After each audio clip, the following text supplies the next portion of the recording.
Bonnie McCarroll. The year was 1915 at the Pendleton Round-Up rodeo.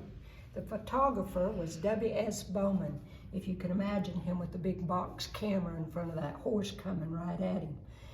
Sure scares me. The frame that the picture is in was made by a shipbuilder out of Fort Worth, Texas. And I guess that's all I can tell you about that picture. This is the sculpture I made off that photo.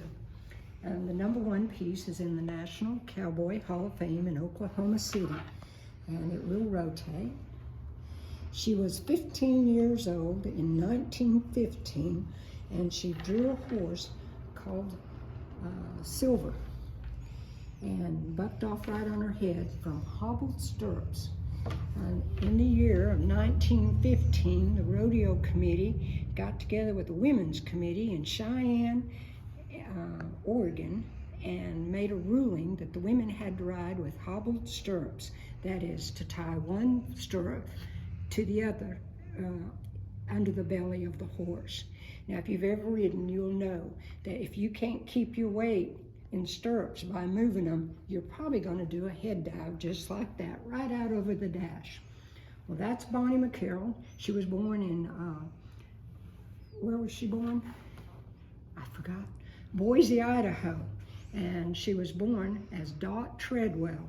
She married Frank McCarroll and became Bonnie McCarroll, world-renowned cowgirl. Look her up, she's fun.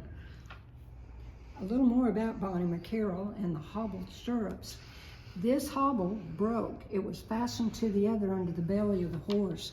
And when it would break, it would enable her to spur her horse and stay in the saddle a little bit longer.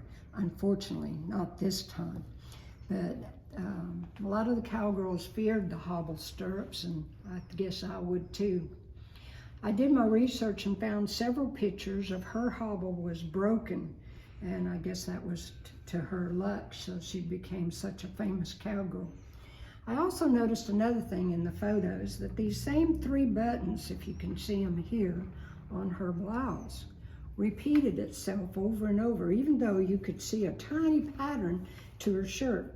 Sometimes it would be tiny flowers, and another time it might be plaid. And at one point, I found a shirt that was shiny, almost like silk or something. And it finally dawned on me one day that she would have had a pattern, made her own shirts, so no wonder the same pattern would repeat itself over and over. Well, Bonnie McCarroll married Frank, became a famous bronc rider. Her husband was a famous dogger. But y'all look her up. You'll enjoy her stories.